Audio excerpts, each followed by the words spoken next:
testimony. Chair will now move to call Dr. Piñón. Good afternoon. Buenas tardes, Chairman Murphy, Chairman Dutton, and members of the Higher Ed and Public Education Committee. I'm a little saddened because I'm a mom of 4 special needs children. So having heard this, it doesn't make my day a little easier. But I'm so happy to be here and I'm so honored. My name is Dr. Lizdelia Piñón. Slide 2, I'm an education associate at IDRA. IDRA is an independent, nonpartisan education nonprofit committed to achieving equal education opportunity for every child through strong public schools that prepare all students to access and succeed in college. Slide 3. I'm a former emergent bilingual student, a former public school educator in bilingual and ESL with over 20 years experience teaching our emergent bilingual students in both dual language and ESL programs. And I've also trained teachers in both Illinois and Texas. And I was newly appointed to be part of the SBEC Bilingual Special Educator Standards Advisory Committee. Slide 4. But I'm most honored to be the mom of 4 children, Gabriel and triplets in 4th grade, Santiago, Felicita, and Frida, who all attend Texas Public School, 2 of whom are current emergent bilingual students in dual language programs and are also special needs students. Those are the beautiful faces of the students that need your help. All emergent bilingual learners deserve access to high-quality bilingual educators who are fluent in the language that they speak. Research states that teacher diversity benefits all students regardless of race and ethnicity. However, while the majority of the students in the United States, including Texas, many emergent bilingual students are students of color, only about 20% of our teachers are people of color. Today, I'm here to talk to you about that crisis we're facing with the shortage of bilingual educators that serve 1/5 of our students. 1 in every 5 students in Texas is an emergent bilingual student. They look like my Gabriel, my Felicita, my Frida, and my Santiago. According to the 2021 workforce report from the University of Houston that many people have stated today, Texas needs 50% increase in bilingual educators, and it currently only meets the need of 20%. Texas has struggled to fill bilingual positions since 1990, 32 years of shortage for our students. Bilingual ESLs consistently are among the subjects with the highest percentage of substitute teachers. My 4th graders in 2nd grade had a substitute teacher for 6 months. How could we possibly let this happen to our students? 1/5 of our students, with over 1 million emergent bilingual learners in Texas. Bilingual teachers are more crucial to student success than ever before, and that's not changing. Slide 6. As a scholar in the bilingual education field, a bilingual educator, and a parent of emergent bilingual students, I urge you to consider the following recommendation. Help remove barriers for student teachers, current teachers, retired teachers to become bilingual educators. Slide 7.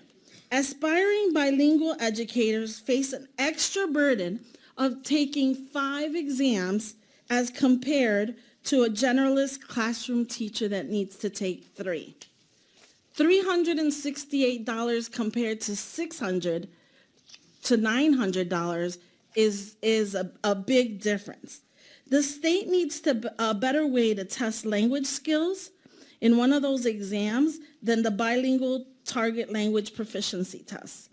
This assessment measures content area more than language. Back to slide 6. Address financial barriers. Aspiring bilingual teachers are required to pay for the cost of these exams. Bilingual educators have an additional financial burden because they have to pay for 5 as opposed to 6. Give incentives to districts to incentivize clinical teaching to areas of shortage. Additionally, waive registration costs if you're out-of-state educator. My husband came to work at TCU, and I was a teacher from Illinois coming to Texas.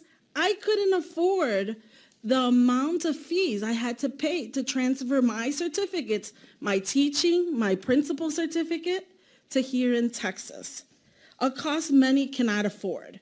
These impact school districts' recruiting efforts. We need to remove restrictions for our retired teachers. We need to, slide 8, increase support for effective recruitment of excellent bilingual education teachers. Most importantly, we need to create a pathway from those classroom student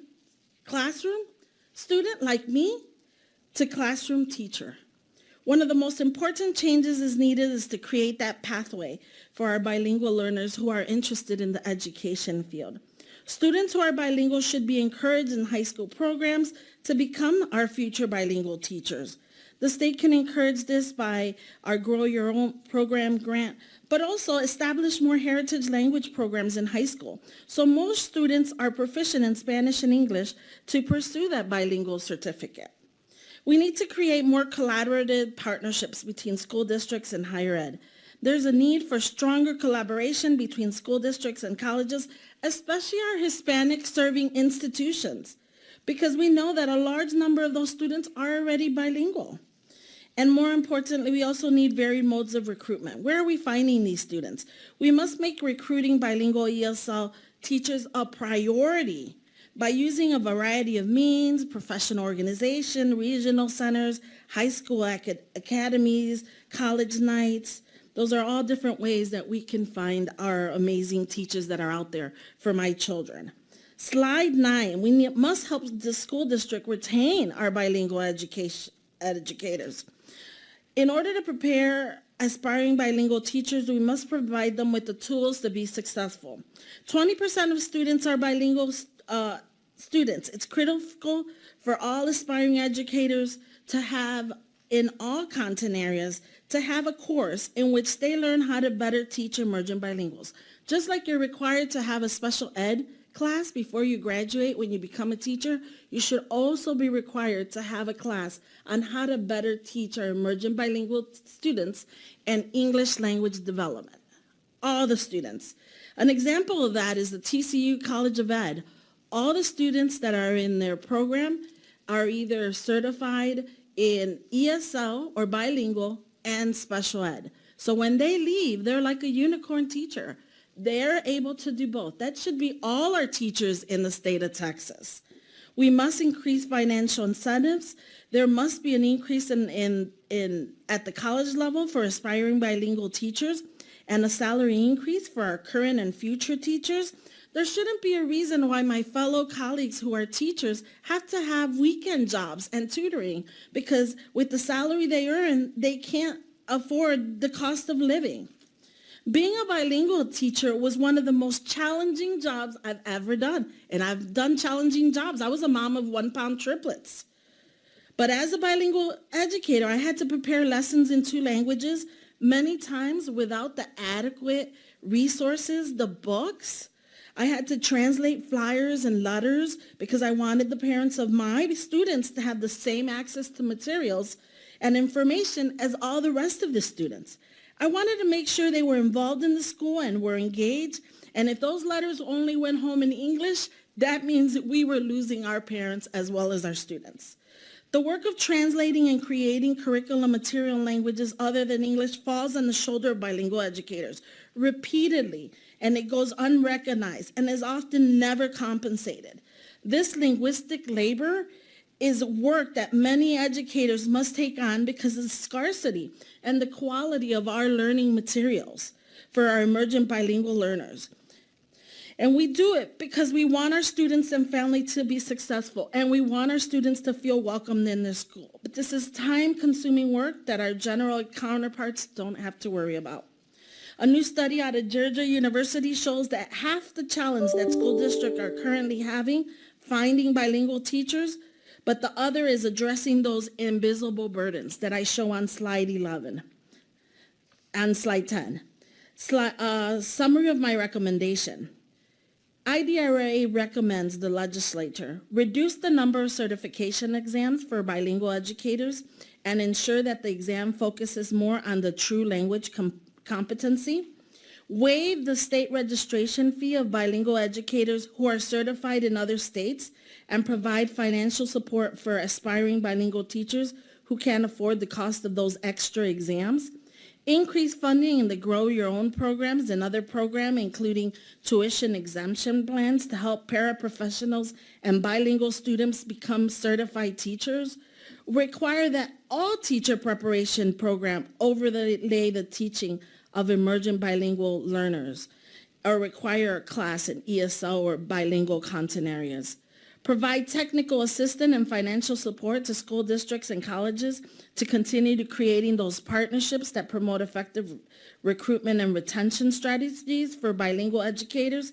Increase financial support for those aspiring bilingual teachers, including a salary increase. Well-qualified, excellent Texas public educators are key to our students' academic success. 1 in 5. Emotional, physical, and well-being. A strong teaching workforce with bilingual educators is essential to student success and a thriving Texas state. Thank you. But that's one of the efforts that we make in North Texas to try to get bilingual ed teachers, is to go down to South Texas, and it's just very difficult to get them to come, which is when we get to the Grow Your Own idea. It's Hispanic Heritage Month, so let's just acknowledge Dr. Jose Cardenas, who founded IDRA in 1973. Does that make it almost 50 years old? We're celebrating 50 years next year. Yes. So IDRA is a great organization. For those of you, especially if you're not from the Hispanic community, you may not be as familiar with it, but it's been a great organization to our community for going on 50 years. So Thank you. We're honored. I care a lot about bilingual education. We should all care a lot about bilingual education because of the demographics of the state of Texas. We cannot afford to write off our Latino community, because our Latino community is the future. And so all of us want to enjoy Social Security, and they're going to be paying into it to support us. But anyway, so we need to have an educated workforce. And one of our concerns is that it seems like that the attack on public school education comes just at a time when we are the minority students are the majority of the public schools. We need our public schools. We don't need to be taking any funding away from our public schools. We need to put more funding into our public schools and give more support to them. And so thank all of you for coming and speaking today.